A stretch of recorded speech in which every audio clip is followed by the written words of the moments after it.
I turned the camera on. Oh. Hey everybody, it's Andy with Mossy Creek Mushrooms, and today we just wanted to share with you guys the the inaugural opening of the grow room for production. So here we go. Let's go.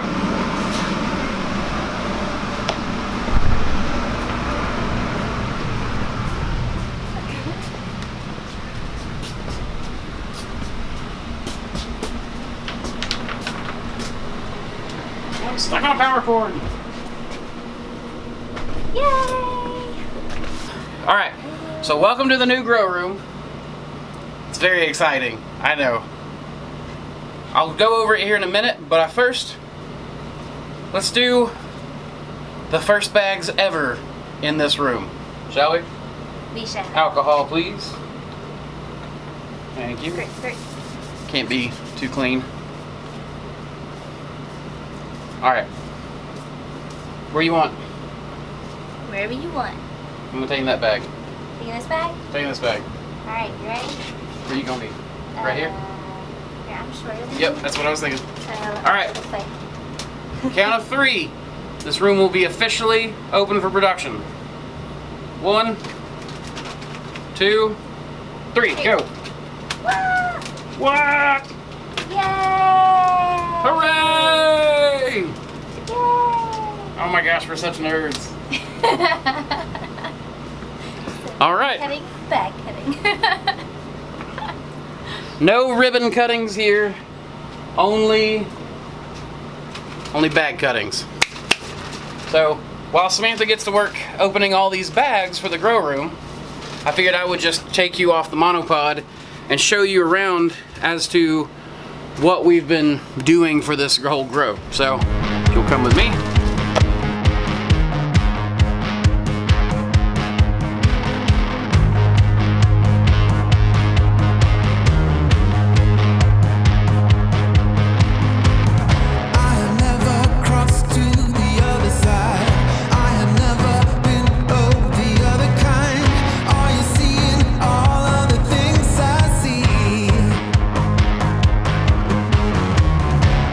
Live my life being colorblind.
and stocked.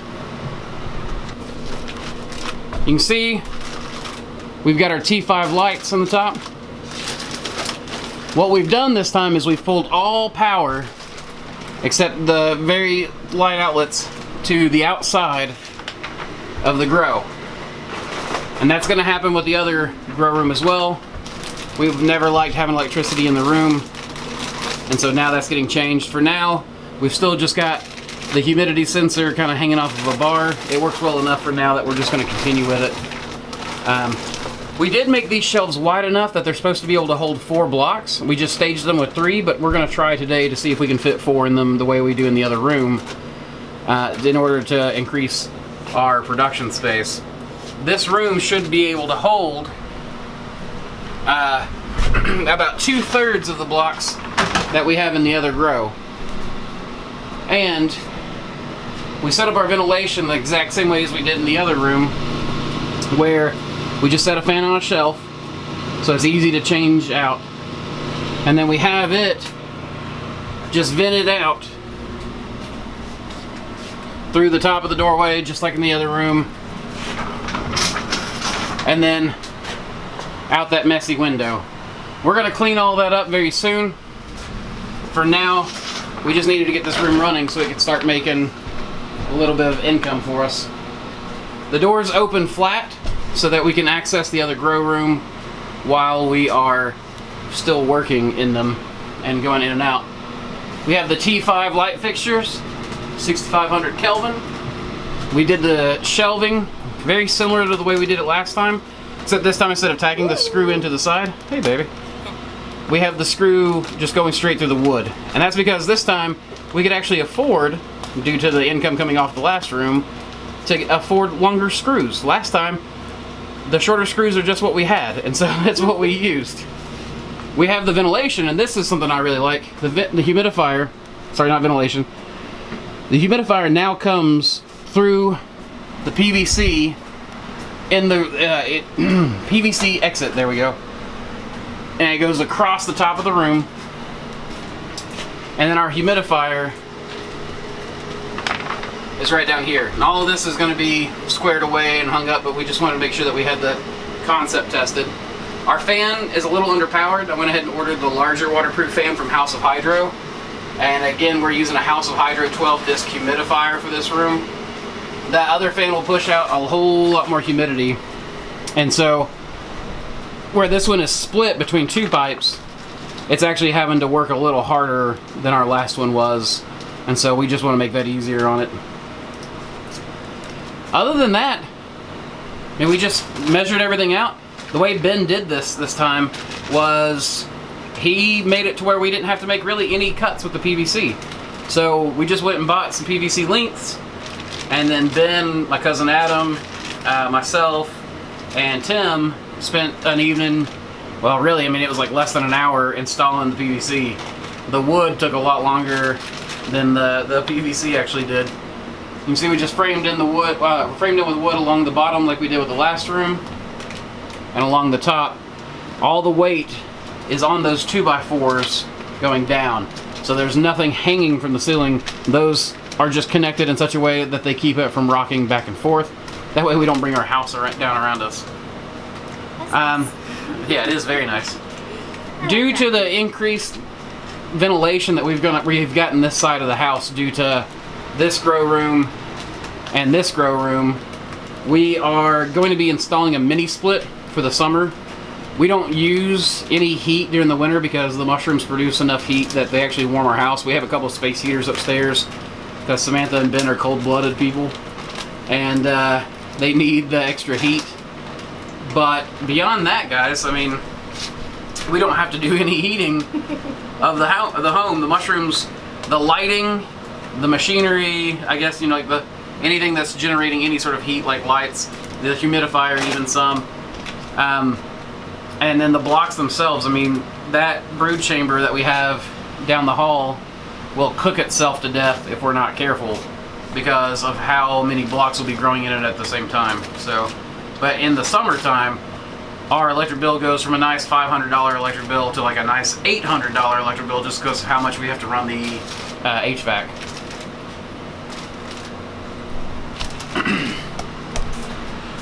So, guys, I mean, that's pretty much it. I've got some B-roll of how we did some of this, just to kind of show for you guys. But really, this room was very easy and easy to put together. I think even between labor, not paying myself, Ben got, you know, not paid enough. He got paid slave wages. But beyond that, paying labor, material costs, and everything else. There we go. We'll just go with that. Material cost was like $1,200 to put this room together. Oh, something we did do that is a little different. You can see that we lined the walls with plastic. So in the other room, we just lined the exposed walls and not the block walls. But in this one, we just lined all of the walls because some of them had paneling and everything else, and so we really just wanted to make sure that we didn't hurt the house. And we've got everything ventilated outside. We have screws in the top. Let's see if I can zoom in on that. With washers, and that just allowed us to quickly put the plastic up and hold it secure. That's actually something we did with our greenhouse on our back porch, is that we just had we just screwed the plastic, we put the plastic over and then screwed it to the PVC, and those washers have held so well that we decided to use them in here. Samantha, can you think of anything I'm missing?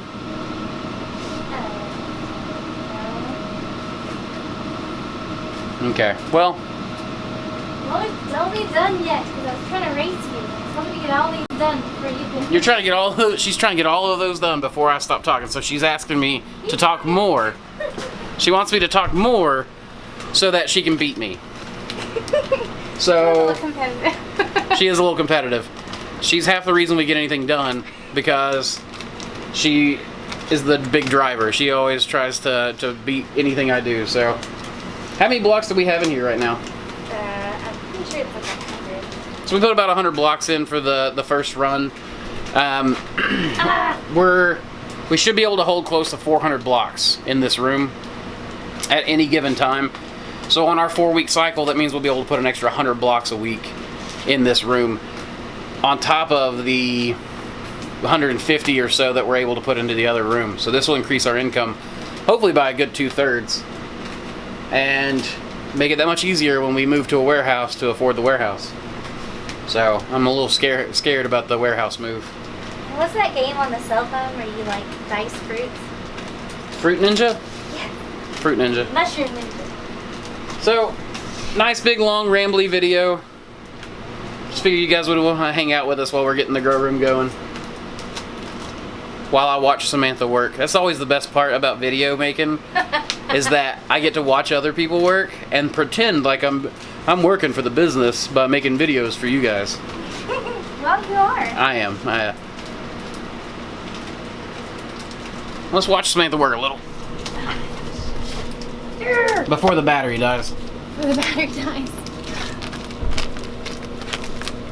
Now, some of these have not colonized well. Well, and that's something that we do, right? Is we just put blocks in based on the batch they were made rather than just how ready they are exactly. Yeah, because you can still get your fruit in, and sometimes, so in this particular batch, we accidentally sort of unloaded the steamer when they were piping hot, and they didn't grow in all the way. Yeah, In some areas. you gotta make sure you cool those blocks, guys. Yeah. Otherwise, they won't grow in because you'll kill off some of your mic. And you can see right here the spawn, but it died. But right here it was cool enough that it lived, and it's just one of those things. But you can still recoup your costs, still get a nice, good, beautiful fruit out of it, and do well.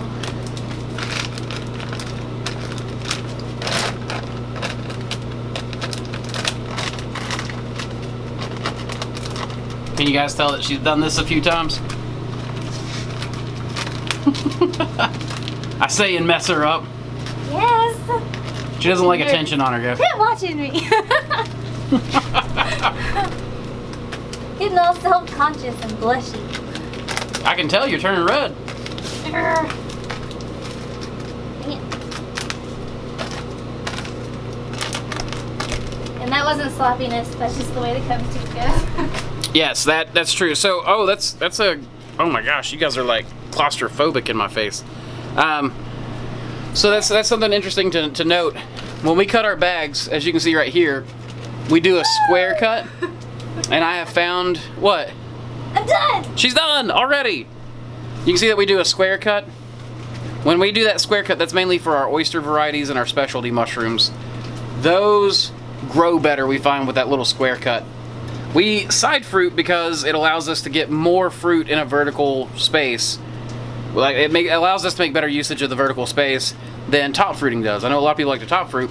One of the things that I will say is that, let's see if I can get where I got some light, is that when you side fruit, you end up with a lot less stems than top fruits. And I find that my chefs prefer side fruiting over top fruiting. And the reason why is, if you look at a side fruit, the mushroom grows out and then immediately starts capping off as soon as it's out of the way of the other stems. So our clusters typically stem out and then cap out really heavy.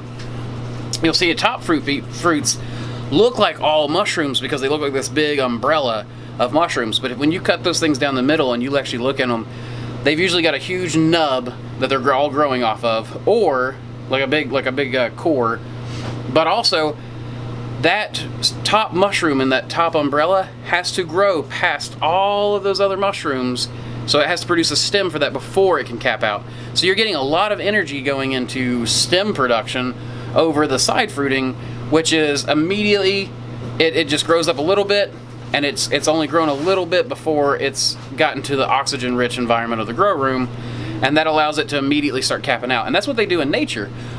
Oysters are fruit off the sides of logs typically. They will fruit top fruit if they have to, but they prefer to grow side fruiting. They grow off of vertical surfaces. And so for us, it was just a no-brainer. We want more cap and less stem, and we're not selling to distributors. And that's a big superpower of ours, is that we get to talk to our chefs and actually find out what they want.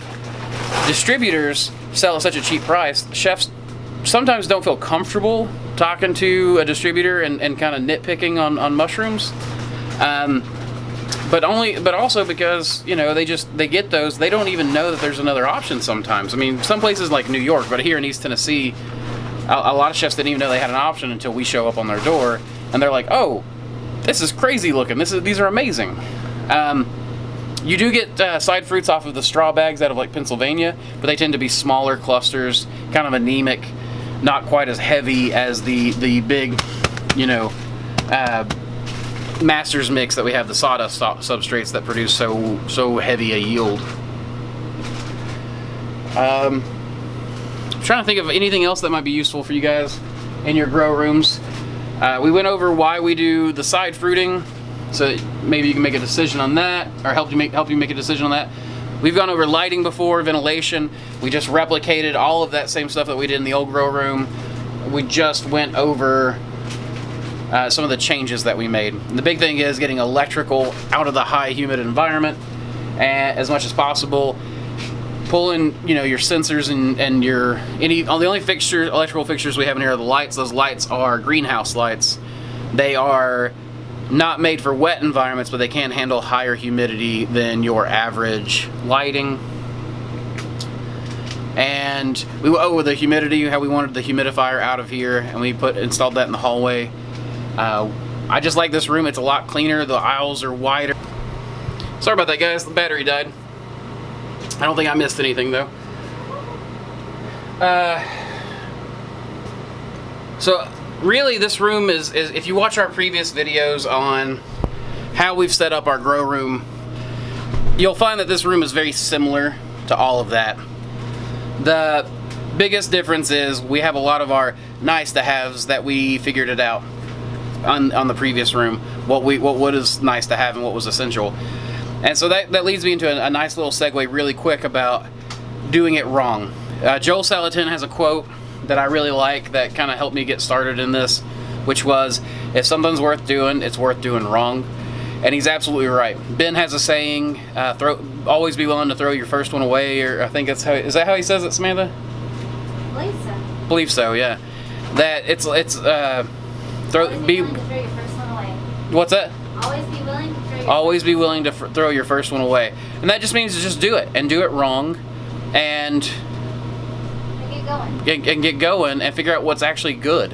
What you actually, like, how are you supposed to know? Like, I can tell you till I'm blue in the face, this is what I do, this is good, but until you've actually practiced it, figured it out, you're not going to know what's going to work in your situation. You know, the best thing that I can do is help you personalize solutions through our consults, and that is something that we offer, is we go in and we help you troubleshoot your problems. But even then, you're not going to know a lot of the nice to haves until you've gone without them. And then you'll know, oh, well, this thing's just a nice to have, but I've been growing mushrooms this whole time, making money, making profit, doing it this way. So just start. Just wherever you're at, start. And I mean, you can do this in your basement. You can see that we're growing in our basement. We're not some big farm in a warehouse, but we're producing 500 pounds a week, about to be 600 to 800 pounds a week out of a basement op. I mean, that's just incredible to me. And we did it by doing it wrong. We've failed upwards the whole way. So be willing to fail. Don't be scared of it. Embrace it. Be willing to throw your first one away, and your next one, and your next one. Do it on the cheap if you can.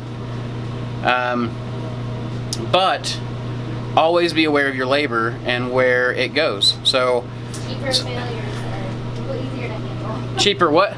Cheaper failures are a little easier to handle. Yeah, cheaper failures are easier to handle. That's something we really like, is that we figured out a lot of the problems that are in mushroom cultivation for profit on the small scale. And it took us longer to get where we're going than a lot of the Tier 2 farms. Tier 2 comes from Ben's post, Mycological Warfare Part 2. If you're interested in that, I will link down in the description Mycological Warfare Part 1 and Mycological Warfare Part 2. Those are both great blog posts. Anytime Ben writes a blog post, I'm just over the moon typically with it. I think we've got Melanie and Ben both are just phenomenal writers, and I like having them writing our blog. And Ben is here, you know, building stuff for us, and so he's able to give you guys a better inside look on a lot of this, on like the business side. And I like Melanie because she's able to handle, like she wrote an article on Beatrix Potter. Oh, there you are. I'm done. You're done. Well, we need to turn the bag sideways, but yeah. Oh man, she thought she was done.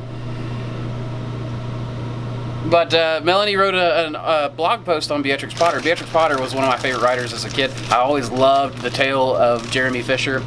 And I've still got some of the books that my grandma Reed gave me when I was a kid of the Beatrix Potter series. And who knows, I think that she, you know, all the pictures have like mushrooms and creepy crawlies and all that stuff. I think she laid a little brain worm when I was a kid and made me like want to grow mushrooms as I got older. So thank you, Beatrix Potter. And thank you, my family, my mom and dad, and my nana and my gramps, and my grandma and my grandpa, encouraging me to get out there in the garden and play with the creepy crawlies. So, that said, for instilling, well, both of ours for instilling good hard work ethic.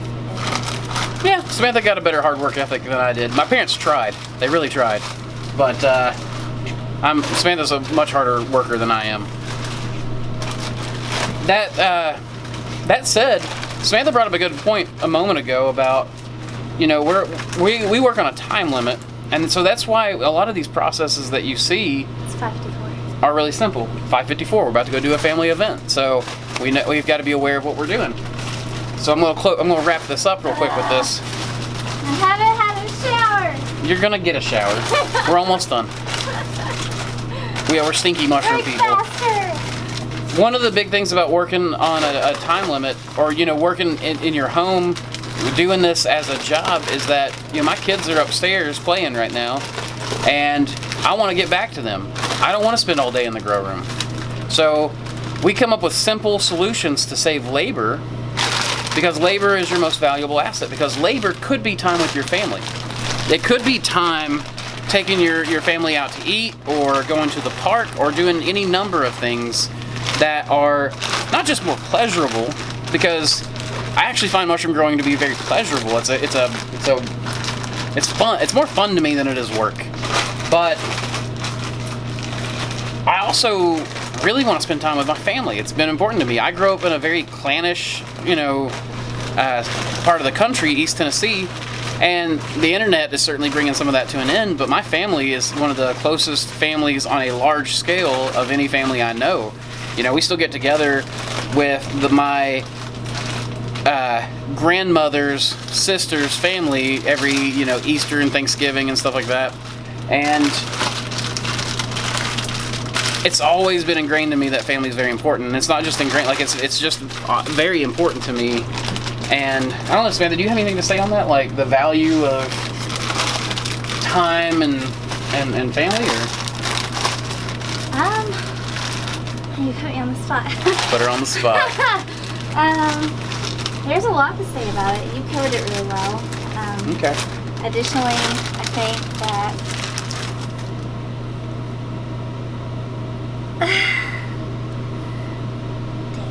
It's all right.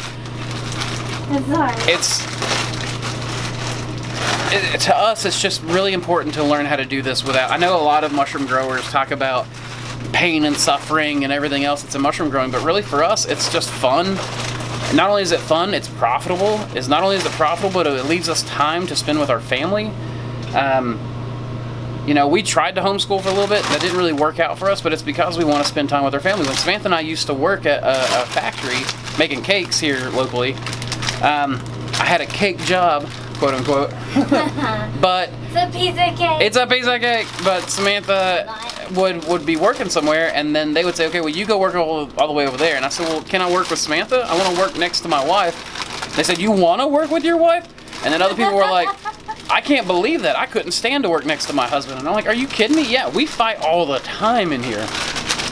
Just ask her. Like, we absolutely have our little spats when we're working together, but I wouldn't have it any other way. I love working with my wife. I love spending time with my family. I don't want that to stop.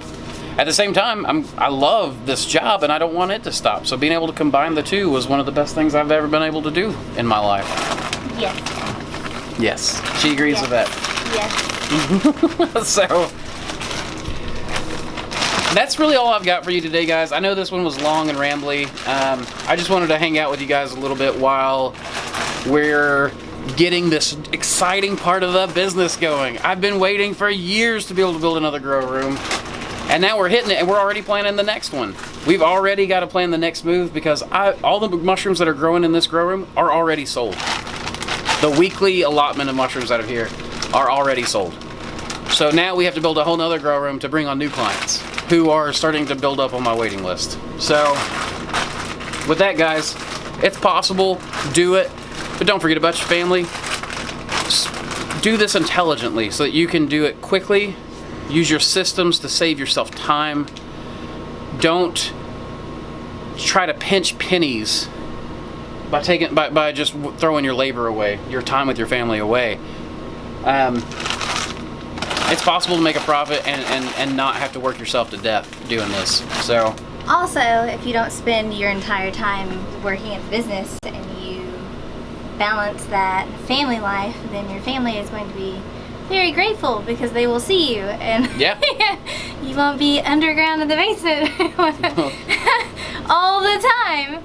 And the fact that you have that family support, we've had a lot of support over the years where our family has babysit our children. They have yeah, we couldn't have done market without my mom and dad watching the kids. Yeah, and they've thrown in their support. They've not only emotionally but mentally as well, ideas and monetarily. Like there have been times when Andrew and I were just really having a hard time, and one of our parents would drop groceries on the door because and it's just one of those things.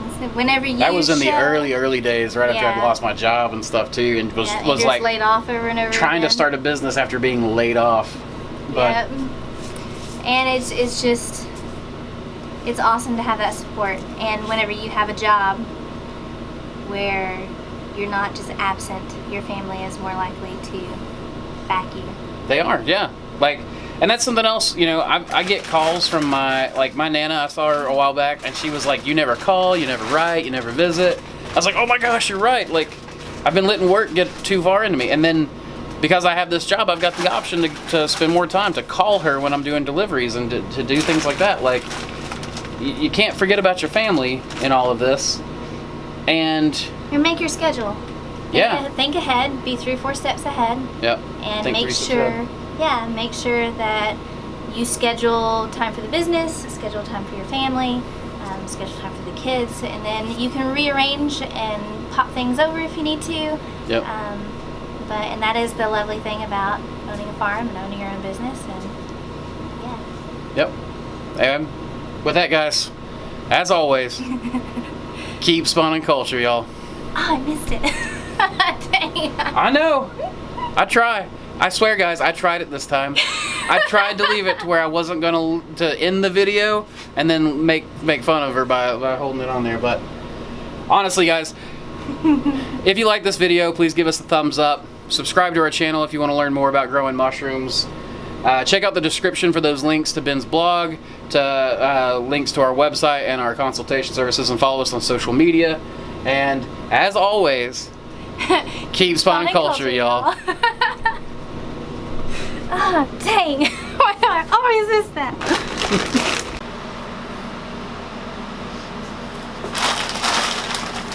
The rest of this video is just me turning bags while Samantha's getting ready for our family dinner.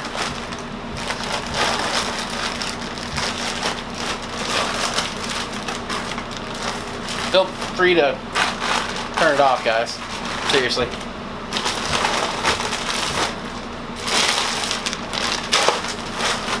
I mean, honestly, if you're watching this, I can't see this being super entertaining for you.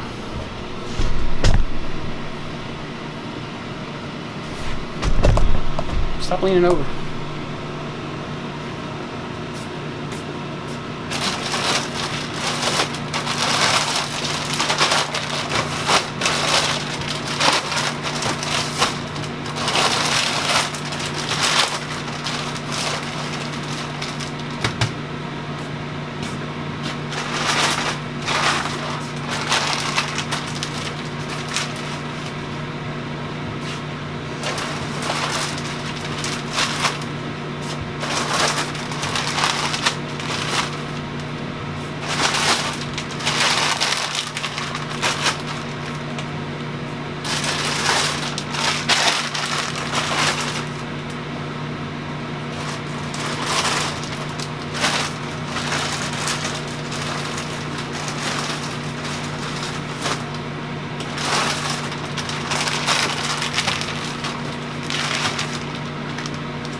That's that.